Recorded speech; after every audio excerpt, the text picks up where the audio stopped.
Hola, ¿qué tal amigos? ¿Cómo están? Muy buenas noches. Yo soy Esdras Chabot y esto es Dinero y Poder. La aduana obligada que definirá muchas estrategias de los partidos para la elección presidencial en 2018 es el proceso para elegir gobernador en el Estado de México. Ahí PAN, PRD y PRI se juegan todo. Y muy cercano a ellos también Morena, que también ha registrado un avance importante en la región y es para muchos la piedra en el zapato. Con alianzas o sin ellas, los triunfadores en ese proceso electoral tendrían un pie en los pinos, dicen algunos, y por muchos esfuerzos que hagan los demás, será difícil lograr un buen papel en la presidencia. Bueno, ahí están metidos, la verdad, todos en esta problemática. Alvera Macaros, que tiene buenas noches. Buenas noches. Antes que nada, bueno, pues está el tema del Estado de México, creo un tema fundamental que hemos tratado de una u otra forma en programas anteriores y que creo que es mientras más se acerca lo que sería pues toda esta carrera hacia la presidencia del 18, el tema Estado de México se calienta más. Hemos pasado durante esas últimas semanas procesos en los partidos políticos, designación, redesignación de presidentes, reacomodos internos y el tema Estado de México lo fue en el 2012 un tema fundamental para, recordemos, para poder entender cómo se dio la elección presidencial en el 2011 Estado de México. Hay que recordar que allí Erubiel Ávila jugó un papel fundamental. Erubiel era un candidato que era muy popular, pero que no era la carta del entonces gobernador Enrique Peña Nieto, más cercano a un Alfredo del Mazo, que era, digamos, la figura. Enrique Peña Nieto entendió claramente que Erubiel Ávila pues era el candidato y que la no candidatura que podía ganar y que la no candidatura de Erubiel Ávila podría generar una fractura dentro del partido. Se fue con Erubiel Ávila, tuvo que pues obviamente negociar ahí o platicarlo, llamémoslo así, con Alfredo del Mazo y en función de ello pues llevar a esta figura, la de Erubiel Ávila, a la gubernatura con éxito y de ahí el camino hacia Los Pinos en 2012. Hoy se repite desde otra perspectiva esa problemática, tienen que elegir candidato o candidata para la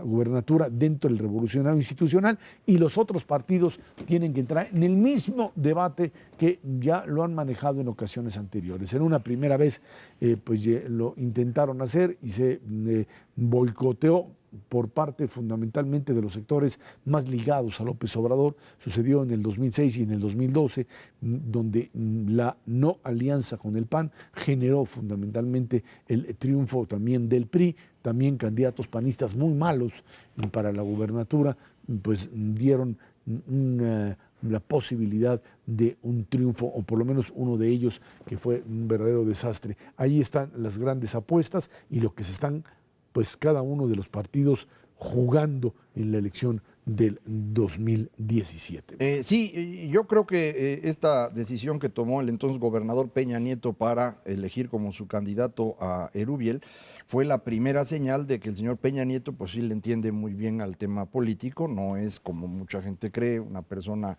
limitada, muy por el contrario, creo que tiene una visión estratégica en términos políticos muy adecuada, hizo esto con Erubiel, posteriormente se acercó a Humberto Moreira, vio que eso le costaba y se deshizo de él, se deshizo de la maestra Elba Ester, que había sido su apoyo durante la campaña, es decir, toma decisiones estratégicas con cierta facilidad y eso creo que sería bueno que todos sus adversarios lo tengan en mente porque menospreciar al oponente es una muy mala idea en las campañas electorales. En esta elección del Estado de México de 2017, la clave es que si gana Acción Nacional seguramente gana la presidencia en 2018. Y eso es lo que ha ocurrido en 2006 y en 2012 y esa es la razón por la cual López Obrador no ha querido ir en alianza en esas dos ocasiones donde tenía influencia en el PRD, pues lo evitó, porque eso le quitaba a él toda posibilidad de competir por la presidencia y hoy va a tratar de hacer lo mismo. De hecho, entiendo que ya prácticamente ha ungido a una candidata para la elección desde hoy, faltando un año, pero pues si él es candidato presidencial durante 12 años, pues no hay problema de tener una candidata por un año en el 15. Estado de México. La parte que tiene Morena es fundamentalmente alrededor de Texcoco, que es donde tiene sus seguidores más importantes. Dentro del PRD hay la gran disputa entre Alianza Democrática Nacional, que es la corriente que tiene su lugar ahí establecido en el Estado de México, y ellos han estado contra las alianzas también. Si al presidente Peña, por ejemplo, le parece conveniente que no haya alianza entre PRD y PAN, como creo que ocurriría, pues a lo mejor esta Alianza Democrática Nacional puede servir como estrategia para ellos. Entonces, creo que este es el proceso, y ahora la clave dentro del PRI es quién va a ser el candidato o candidata. Nuevamente está la familia del Mazo presente, no sé si regresaría con el candidato o si sería con Carolina Monroy. Hay también una candidatura de la senadora Ana Lilia Herrera. Entonces, por ahí anda la discusión, pero ojo, la clave es esta, para todos los opositores al PAN, su objetivo debe ser que el PAN no gane. Esa es la clave. Y bueno, el objetivo para el PAN es precisamente el contrario, Exacto. Ganar, y para ganar sí necesita ir en alianza con el PRD. Quedó clarísimo en las últimas elecciones en donde fue con alianza con el PRD, ganó absolutamente todo. En donde no fue con alianza, que fue fundamentalmente Oaxaca, tú ves la suma de las dos partes proporcionales y hubieran ganado de calle la elección si hubieran ido de manera conjunta. Va a ser difícil, yo creo que prácticamente imposible, que puedan ir en alianza. Habrá que ver qué es lo que decide la nueva dirigencia del PRD, pero a final de cuentas, si el PRD quiere tener una fortaleza, y ya se verá en 2018 si van o no juntos, pero sin duda alguna para esta elección muy específica, yo creo que es crucial que puedan consolidar esta alianza como lo hicieron en las anteriores y establecer nuevas reglas del juego, porque al parecer ir en alianza es tener una participación en los votos, pero no tener participación en el gobierno del estado que corresponda. Eso es muy, muy claro, ¿no? O sea, el tema de las alianzas no está, por lo pronto hasta ahora, armado en un sistema en donde los dos cogobiernan. Te cambio esta por esto. Oaxaca sí fueron juntos, pero lo que sucedió es que se salió un cacho digamos, del PRD, y eso fue lo que terminó hundiéndolos. El resto de las alianzas, pues relativamente funcionó, es cierto, les dio un impacto. Aquí el problema radica en que en el Estado de México, tú decías, Macario, el PAN pues tuvo posibilidades de triunfar en la medida en que ganó. La verdad es que, acuérdate que finalmente la perdieron, o sea, perdieron las dos veces, independientemente de que pues tuvieron la presidencia en el 2000 y en el 2006, perdiendo el Estado de México, pero dando una batalla que, bueno, en el 2006 ahí hubo el acabose con un candidato que estaba totalmente perdido y se vinieron para abajo cuando Enrique Peña Nieto era finalmente el candidato, o sea, 2005 estamos hablando. Y creo que aquí el problema fundamental radica en qué va a pasar con el PRD en este tipo de alianza. Y tú decías, yo creo que una parte del PRD puede ser incluso cooptada por el propio PRI, otra parte del PRD puede ser cooptada por Morena. Y otra parte puede querer alianza con el PAN. Y otra puede querer alianza con el PAN. Ahí está un candidato que ha sido común, que ha estado insistiendo en ser siempre candidato, que es Alejandro Encinas. Saben muy bien que solos no ganan, pero hay una parte también del PRD que está interesado en que no exista la alianza con Acción Nacional, porque esto los convierte de una o de otra manera ya en un apéndice, dicen, del propio partido. O sea, en un apéndice de Acción Nacional, en la medida en que no se trata, y es lo que tú decías, Ernesto, no se trata de modelos de cogobierno, se trata de reparto de cuotas. O sea, hay alianza y tú nombras el gobernador en Estado de México y es panista, y se vuelve panista. Te pasó lo mismo en Veracruz, también es panista. Se suponía que en Oaxaca pues iba a ser perredista, pero no lo hicieron, ¿sí? En donde no lo hicieron fue Chihuahua, ¿sí? Y ahí ganó el panista, solito. Un poco el problema aquí radica, creo que el Partido de la Revolución Democrática tiene que decidir qué quiere hacer como proyecto de gobierno, y eso es lo que tendría que establecer a partir de ahora. Aliancistas, antialiancistas, en función de si quieren sobrevivir como partido, cómo quieren sobrevivir, y el tema, por supuesto, de ser parte de una alianza con un grupo con el cual, en términos, digamos, ideológico-políticos tienen diferencias brutales, ¿no? Sí, vuelvo a insistir, el PAN puede ganar la presidencia sin ganar el gobierno del Estado de México, pero si gana el gobierno del Estado de México es prácticamente un hecho que gana la presidencia, eso es lo que cambia, y eso es lo que creo que es muy importante para Acción Nacional y para sus opositores. ¿Cómo le convendría al PRD una alianza? Pues hacer una alianza que tuviera un reflejo claro en el gobierno, y el Estado de México es un estado que se presta a eso, porque el Estado de México es muy grande y tiene el mayor número de pobres que hay en este país.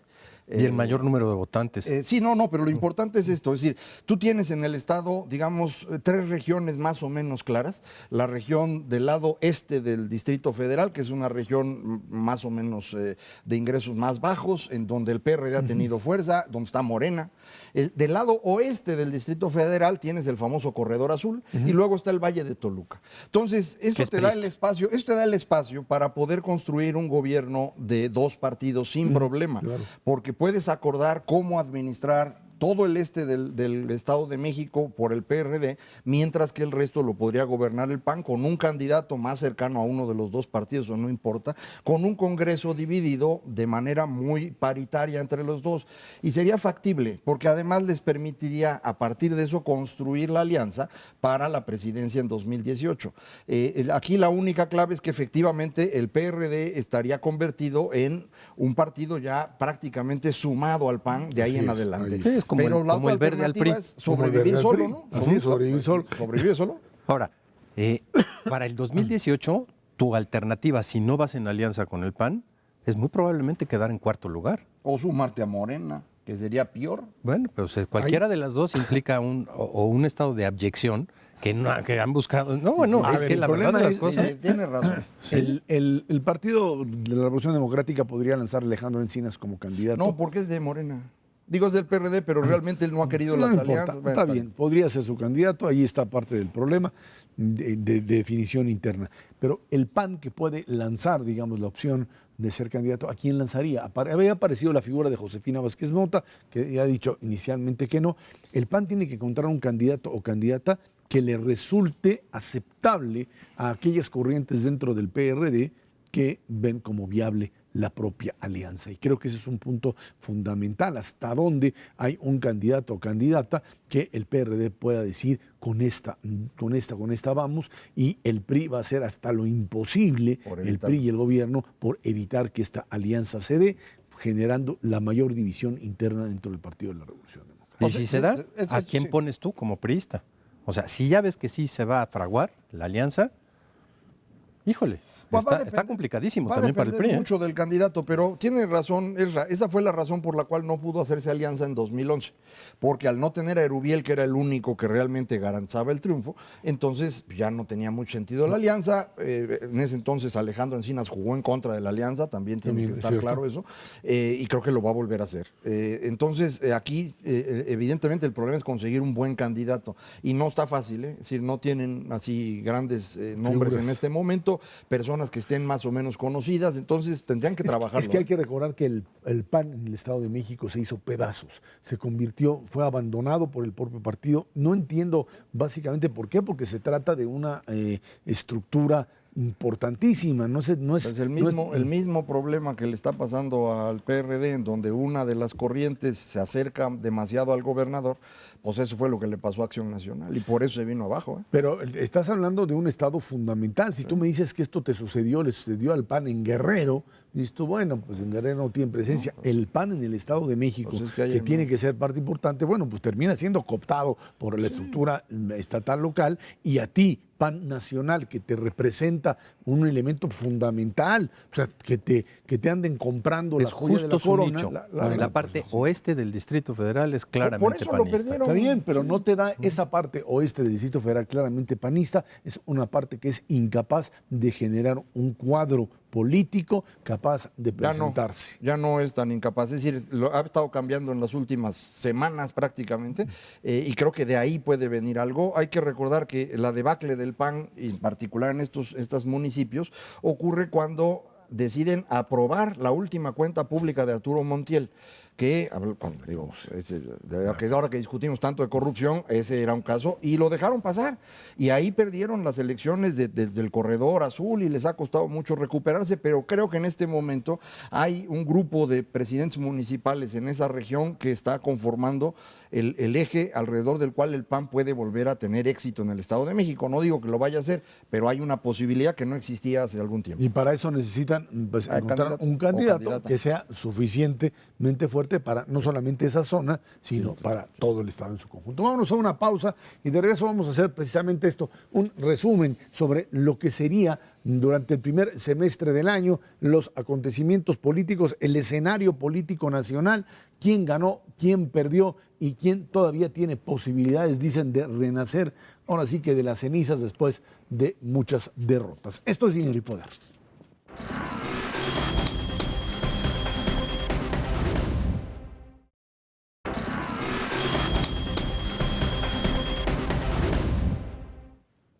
En nuestro país, el primer semestre del año no fue el mejor para algunos políticos. Las consecuencias de algunas elecciones estatales sorpresivas dejaron muchas víctimas en el camino, candidatos a gobernadores que no vieron sus metas logradas y que al principio tenían el triunfo en la mano. A nivel internacional, las elecciones presidenciales de los Estados Unidos, el tema Trump, bueno, pues por supuesto convirtió a la Unión Americana en un serio problema para muchos. Y en medio de esto, por supuesto, los británicos vinieron aquí a terminar con la mala acción de convertir al planeta otra vez en un verdadero mar de incertidumbre. Creo que lo importante en el primer semestre en México fue que el tema eminentemente político se descompuso en dos niveles. Uno, en el tema específicamente de lo que para el gobierno representaba la posibilidad real, digamos, de consolidar un proyecto que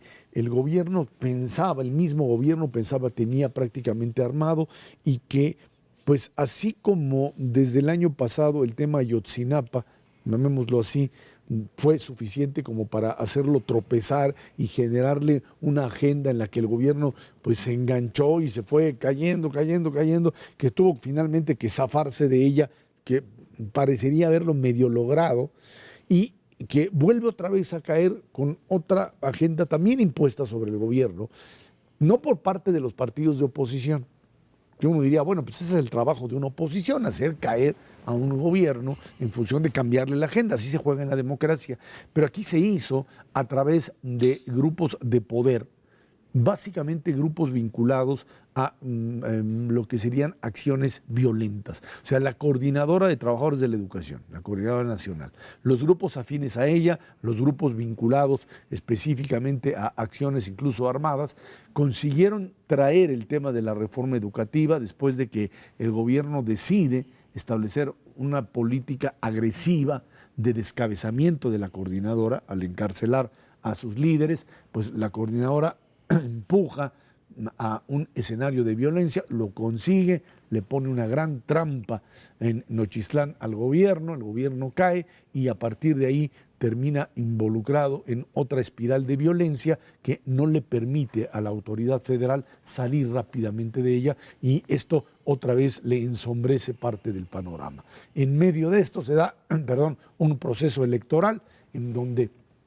también la perspectiva gubernamental era que resistían todo, incluyendo a, como lo hemos platicado ya en sinnúmero de veces, gobernadores que simple y sencillamente no solo no hicieron la tarea, sino destruyeron la estructura social, la estructura política y que ni siquiera un político hábil como Manlio Fabio Beltrones fue capaz de controlar, en donde delegados del PRI la jugaron en contra, en donde pugnas internas terminaron por destrozar gran parte del trabajo político y ahora están poniendo al propio Partido Revolucionario Institucional y al gobierno en la disyuntiva de qué hacer y cómo reconstruir el proyecto de gobierno y del propio PRI para los próximos años.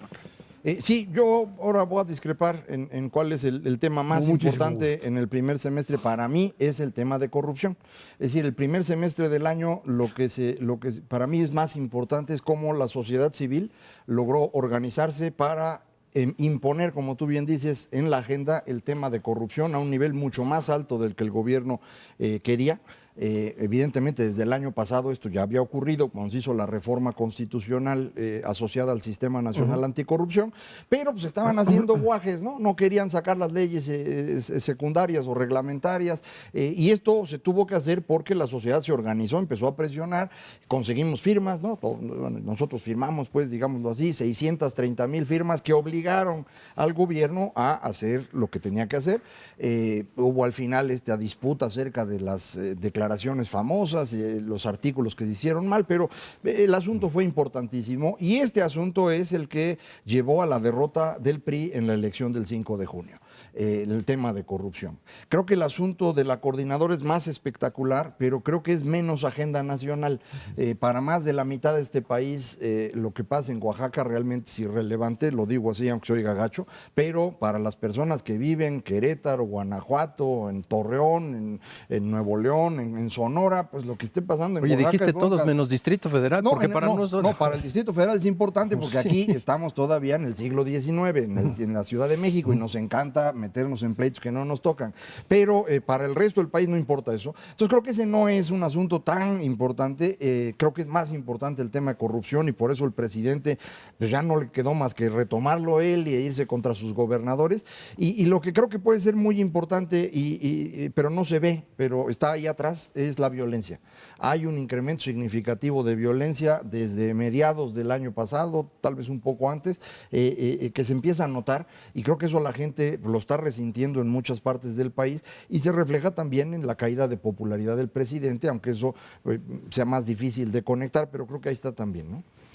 La verdad es que este arte de gobernar requiere de aliados y lo que se ha notado en este semestre es que se han ido debilitando esas posibilidades del gobierno federal para tener aliados.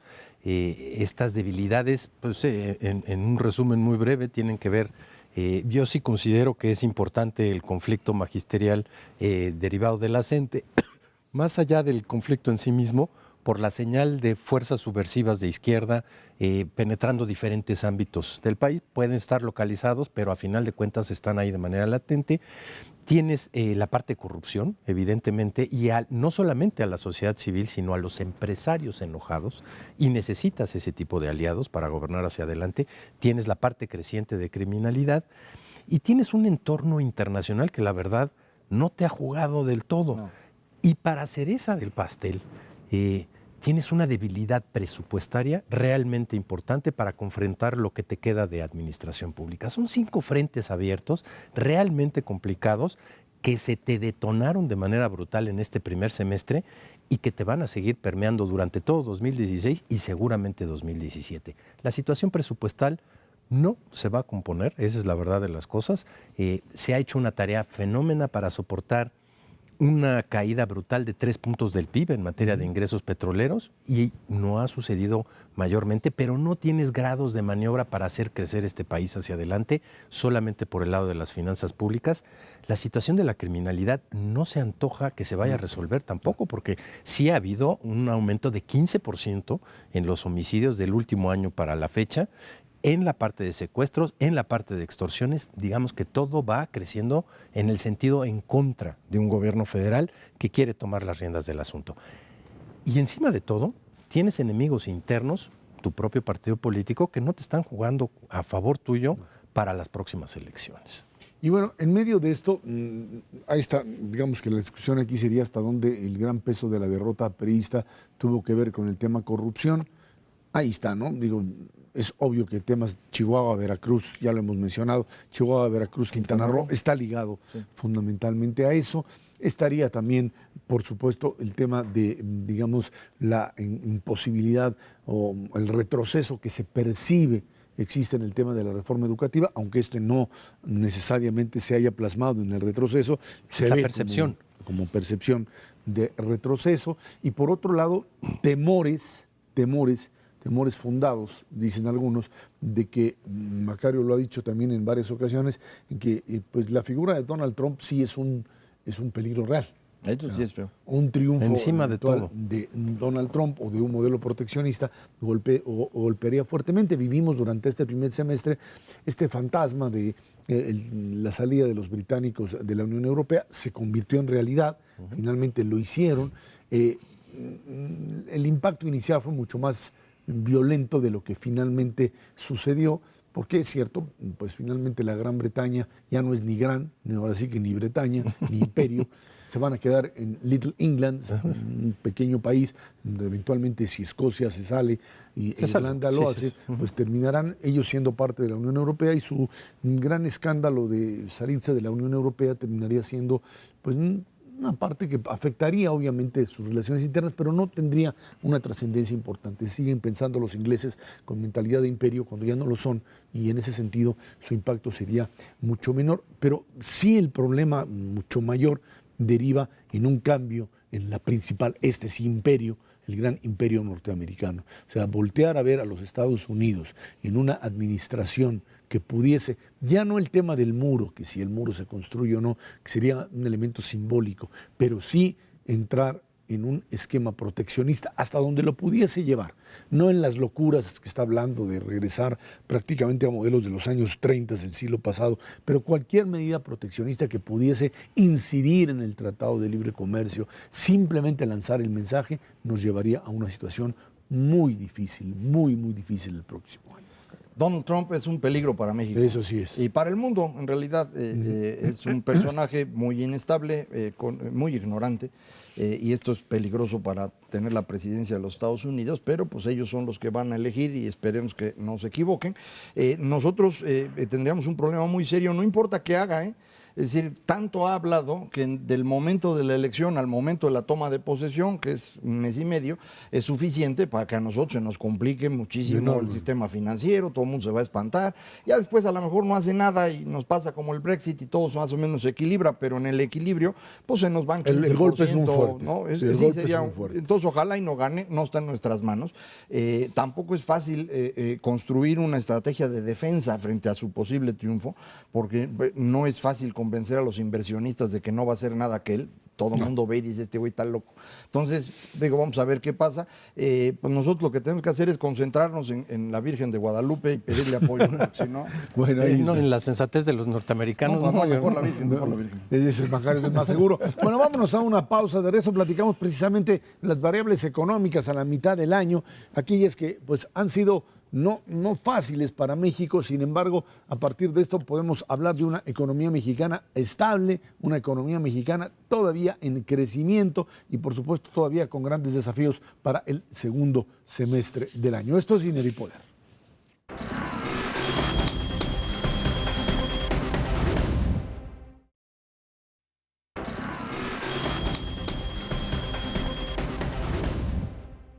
La incertidumbre de la economía internacional, que se ha venido recuperando muy lentamente desde la crisis 2008, se incrementó con el Brexit. En México, las expectativas de crecimiento para el resto del año no son buenas debido a un dólar fuerte y a la debilidad de las exportaciones, también el recorte del gasto público. Sin embargo, el consumo de las familias en el país ha frenado un poco la caída de la economía, se ha convertido en factor de crecimiento. Un primer semestre que pues no ha sido tan malo para México. Hay quien diría, no, están demasiado optimistas, esto no es así. Uno voltea a ver lo que le pasa a la economía china, la economía misma norteamericana, que, bueno, ahí más o menos. Todo el resto del continente, salvo economías chiquitas, alguien me diría. Costa Rica le va bien. Costa Rica, Panamá, economías pequeñas que han tenido capacidad de desarrollo. Pero los grandotes no. Europa, todo lo que implica Europa como tal. La propia India. Que India sí crece, pero pues es un país extremadamente pobre. Entonces, y están acumulando desbalances muy importantes. Muy fuertes, que les pueden pegar. Fuera de eso, todo el caso japonés, todo lo que tiene que ver con lo que serían economías industrializadas, con caídas importantes. Y en México, pues caídas en las exportaciones que realmente nos hubieran nos hubieran dañado seriamente en otro momento, con un crecimiento del consumo en medio además de una reducción, Ernesto, de gasto público que uno hubiese pensado le hubiese pegado muy fuerte a consumo como sucedía anteriormente. Es muy claro, tú tienes 4 motores de crecimiento en la economía. 3 de ellos están francamente o apagados o contribuyendo negativamente. El gasto público en reversa, porque está habiendo contracciones realmente importantes. Las exportaciones vinculadas a la demanda industrial de Estados Unidos relativamente bajo. La inversión creciendo muy poquito, la verdad de las cosas. Sí crece, pero a tasas relativamente.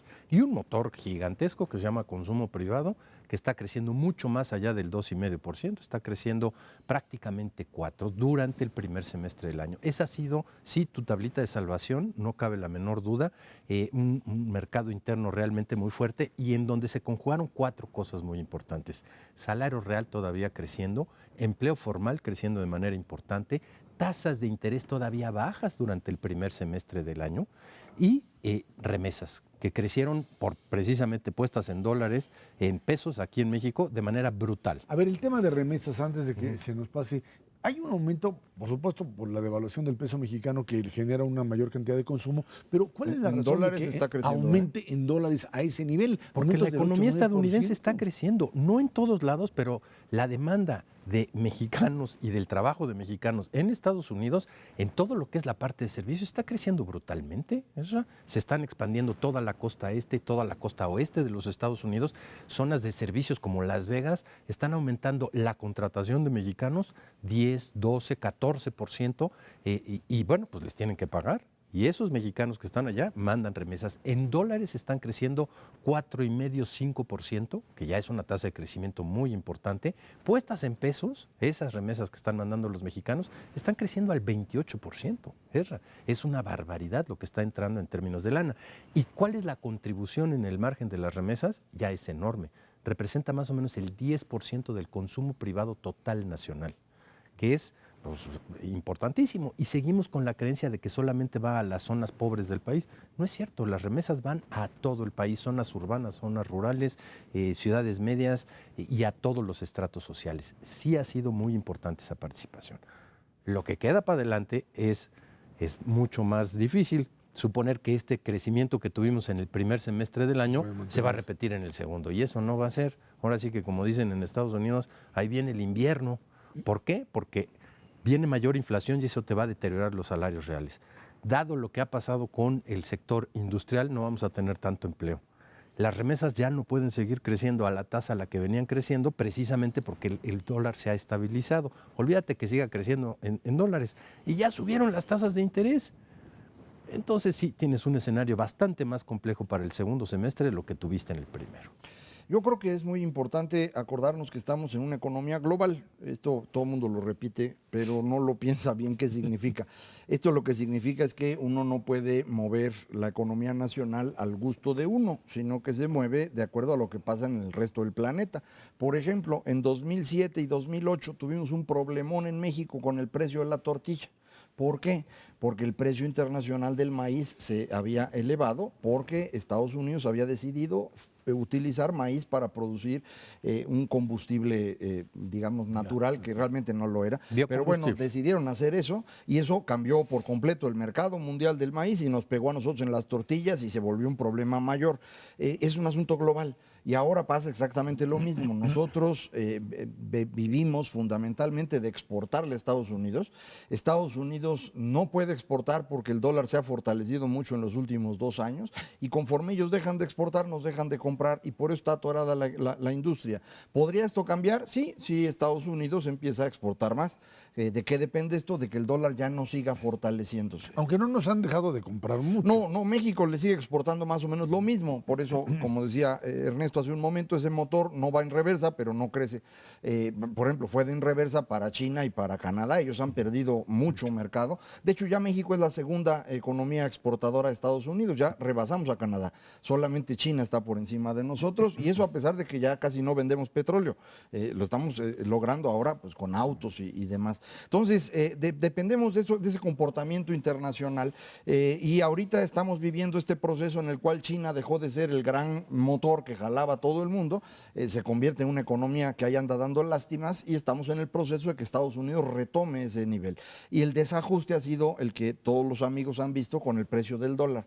Esto se va a ir equilibrando en el transcurso de los próximos meses, creo yo. Ya no hay ninguna señal de que tengamos todavía un proceso de fortalecimiento del dólar contra el mundo entero. Podría ocurrir contra el peso específicamente si nos llega a tocar que Donald Trump gane, pero eso sería nada más nosotros. Ya el fortalecimiento del dólar frente al mundo ya se acabó y entonces de aquí en adelante su industria va a empezar, creo yo, a recuperarse y con ello la nuestra. Y esperemos que dé tiempo para que no nos toque el invierno que decía Ernesto, cuando menos no todo el segundo semestre, ¿no? No, y la verdad es que con todo y el invierno que pueda dar en términos del consumo privado, seguirá siendo el principal motor de crecimiento para la economía mexicana y sí nos va a alcanzar para un crecimiento en el segundo semestre cercano al 2%. En promedio en el año estaremos creciendo eso, alrededor de, sí, entre 2.1 y 1.9%. Ahí están todos los analistas puestos en esta tesitura. Y controlando las otras variables macroeconómicas. Hablamos nada más de crecimiento, pero todavía la inflación no está desbordada. Hay muchas presiones en torno a que en el segundo semestre del año, pues el incremento de los precios de los productos oficiales, la gasolina, la electricidad, le van a pegar al índice de precio al consumidor y hay inflación reprimida por el lado de los productores que están enfrentando un escenario completamente diferente. Los productores el año pasado vieron una caída de los precios de las materias primas cercanas al 35% y un incremento del dólar cercano al 20%. Salieron ganando, pues. Salieron ganando. En este segundo semestre ya no, se dio durante los primeros 6 meses del año un incremento ya del precio de las materias primas, no muy importante, pero cercano al 10%, y un incremento también al mismo tiempo importante del precio del dólar. Ahora, a partir de esta perspectiva para el segundo semestre del año, uno podría pensar que de alguna forma el tema consumo tiene que seguir funcionando, no a los niveles actuales, digamos, manteniéndose, digamos, como parte del gas que impulsa la economía, y el otro es el tema exportación. El tema exportación que de una o de otra forma, en una economía norteamericana que estaría creciendo en el segundo semestre, dado los datos que hasta hoy se tienen, hay quien plantea la posibilidad de un crecimiento de la economía de Estados Unidos en función de esta industria manufacturera y de recuperación de la manufactura en el segundo semestre, y a partir de ello, pues que México pudiese empezar a compensar y no solamente quedarse en el tema consumo, y sino el otro motor que sería la exportación. La exportación. Ahí quien está apostando grandemente a eso. Sería la única cosa que única. podría ocurrir. Nosotros no le vendemos prácticamente a nadie, salvo a Estados Unidos, y la mayor parte de lo que le vendemos a ese país va adentro de la industria. Hay que recordar que las exportaciones, el comercio internacional es fundamentalmente entre empresas, dentro de las mismas empresas. Los motores vienen, aquí armamos el coche y lo regresamos, y son decisiones de la empresa, no son decisiones que tengan que estarse asociando por completo al tipo de cambio y demás. Entonces, tenemos la ventaja de que con el tipo de cambio a nuestro favor, los salarios son más baratos, entonces pueden las grandes empresas decidir mover una mayor parte de su operación a México, y eso pueda ayudarnos. Inversión extranjera por la misma razón, pero todo depende de que la industria de Estados Unidos crezca. Si esa industria no crece, vamos a estar en problemas. Los últimos datos que hay de la industria siguen siendo negativos. Pero la perspectiva es que puedan mejorar. Pero esa es pura perspectiva, mano, hasta ahorita. ¿No? Ahora, ahí tienes otro tercer motor que se llama inversión privada, y ahí es en donde más daño nos puede hacer Trump. Ya nos está haciendo daño ahorita, Sí, independientemente miedo, de que gane o no gane, porque este fenómeno preventivo pues mantiene la inversión relativamente baja, la nacional y la extranjera. Y el último está pagado y seguirá pagado, ¿eh? El gasto público ni este. No, ahí no hay nada que hacer. Nada que hacer. Ahí no es en reversa. Si acaso va a caer. Va a caer, ahí no tienes recursos. Y ahí están los cuatro. Finalmente, en el tema tipo de cambio, parecería que habríamos llegado ya a la parte más baja del mismo, o sea, a niveles de los 19, que fue el tema del Brexit, sí, y a partir de ello modelos de recuperación que tenderían de alguna manera a pues establecer o a equilibrarse, y que le darían una nueva, no banda, porque no sería el término adecuado, pero sí un margen de maniobra entre los 17 y los 19 o 18 pesos, que a partir de ahí tendría que reajustarse toda la estructura económica. 17.50, 18.50 es más o menos lo que te está marcando el mercado. Si no pasa nada, si Trump no gana, nos podemos ir a 17 pesos, yo creo, tranquilamente el próximo año, pero si el señor gana... No, ahí estaríamos metidos realmente en un serio problema, y bueno, pues vamos a ver el segundo semestre. Ya está blasfemando y no ha sucedido nada, mano. Y luego se anda encomendando ahí, pero bueno, ese es notarios que tiene. Vámonos a una pausa y de regreso platicamos con usted. La próxima semana arrancan las Olimpiadas allá en Río de Janeiro. El gran sueño brasileño, ahora dicen muchos, es convertido en una verdadera pesadilla para los propios ciudadanos del Brasil. Esto es Dinero y Poder.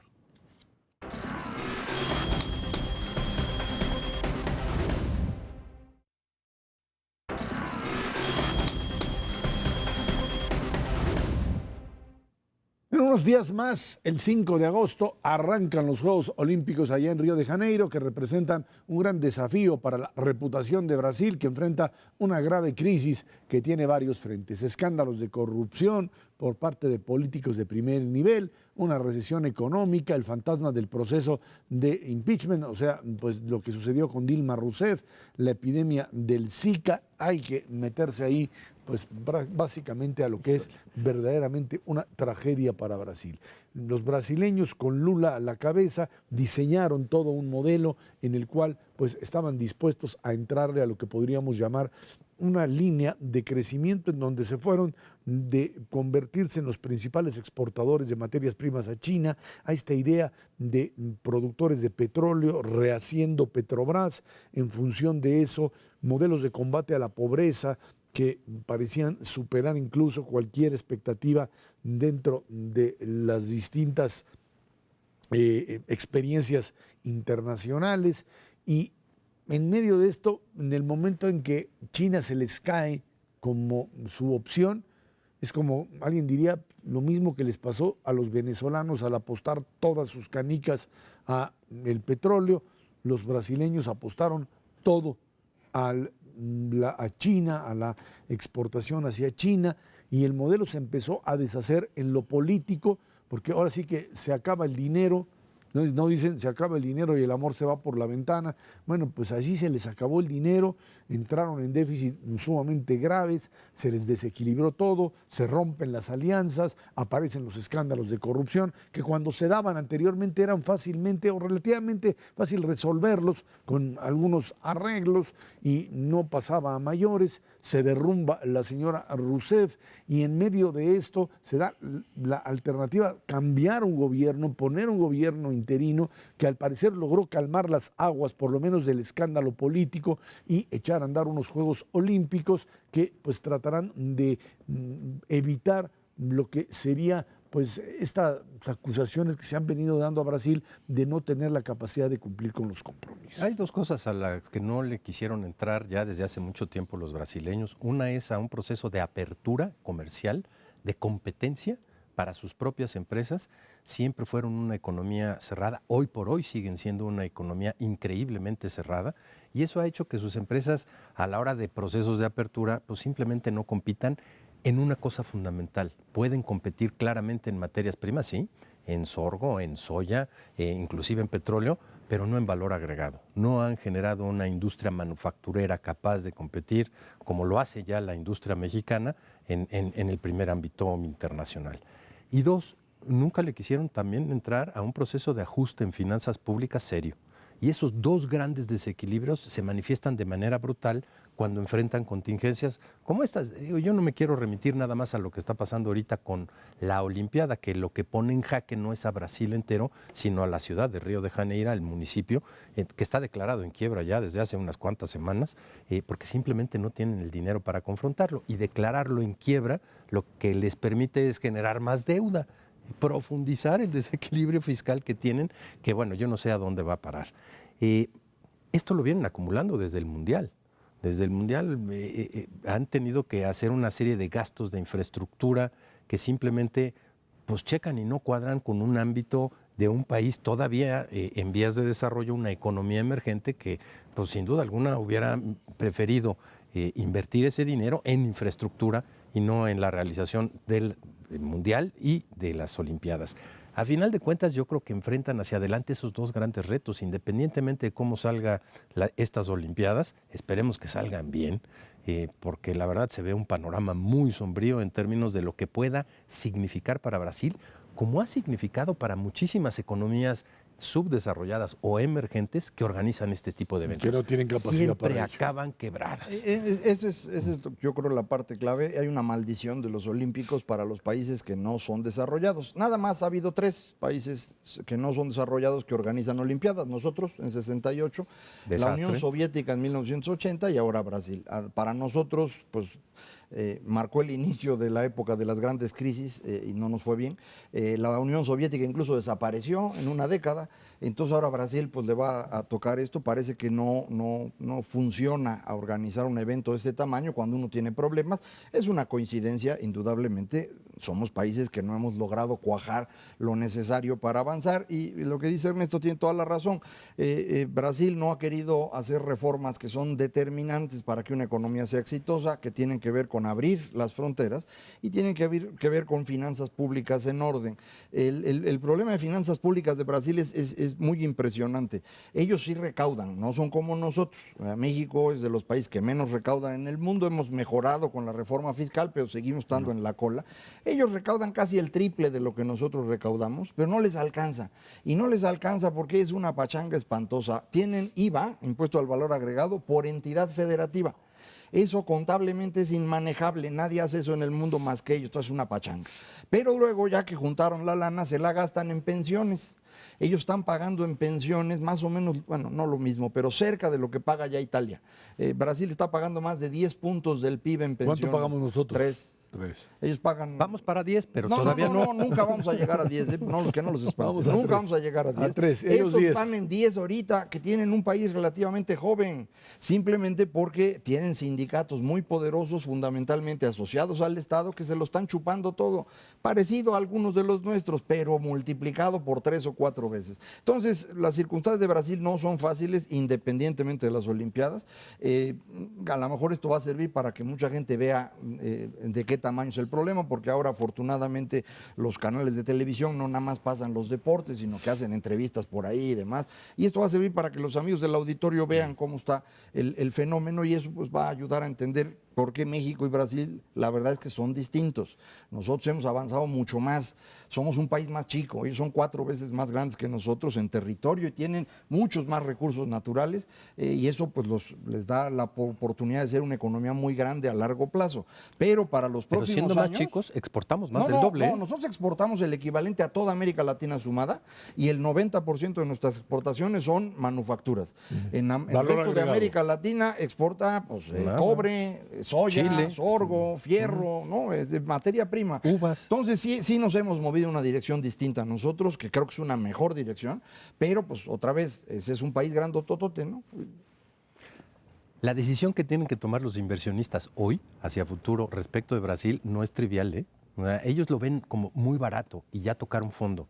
¿Quién sabe? Yo creo que resarcir lo que han sufrido durante estos últimos 2 años hacia adelante les va a costar muchísimo más trabajo de lo que se imaginan y muchísimos más cambios estructurales que requieren hacia adelante.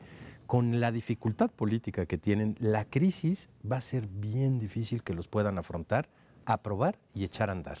Y es que, perdón, modelos proteccionistas le funcionaron a Brasil como mecanismos para crecimiento económico.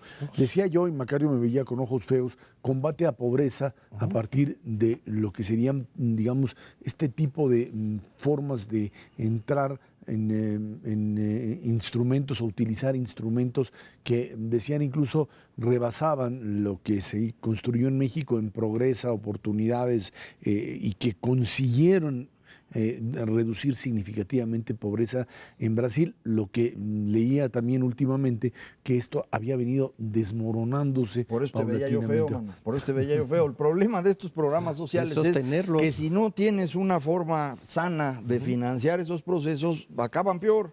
Y eso es lo que le está pasando ahorita. Es decir, Brasil estuvo gastando por encima de sus posibilidades, aprovechando el ciclo alcista de materias primas. Ahora estamos en el otro lado.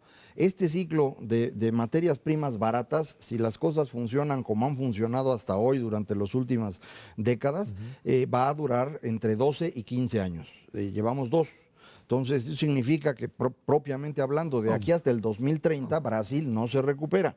Eso es lo que yo sigo sin entender a los grandes inversionistas que están metiendo lana en Brasil, cuando todos los indicadores muestran que Brasil no se va a poder recuperar en 15 años. Bajo el esquema de desarrollo actual, pero si lo cambian... Pero no lo pueden cambiar. Tendrías que romper con un modelo proteccionista. Políticamente es imposible hacerlo. Además, yo creo que no tienen otra opción. Y Brasil además está perdiendo población ya. Brasil está perdiendo población en edad de trabajar a partir de este año, porque dejaron de tener hijos a partir del 2000. Entonces va a ser un país que envejece, con condiciones de tercer mundo propiamente hablando, con una gran cantidad de gente dependiendo del flujo de dinero del gobierno, que un gobierno que ya no tiene recursos, sin capacidad de competir en otra cosa que no sea vender soya.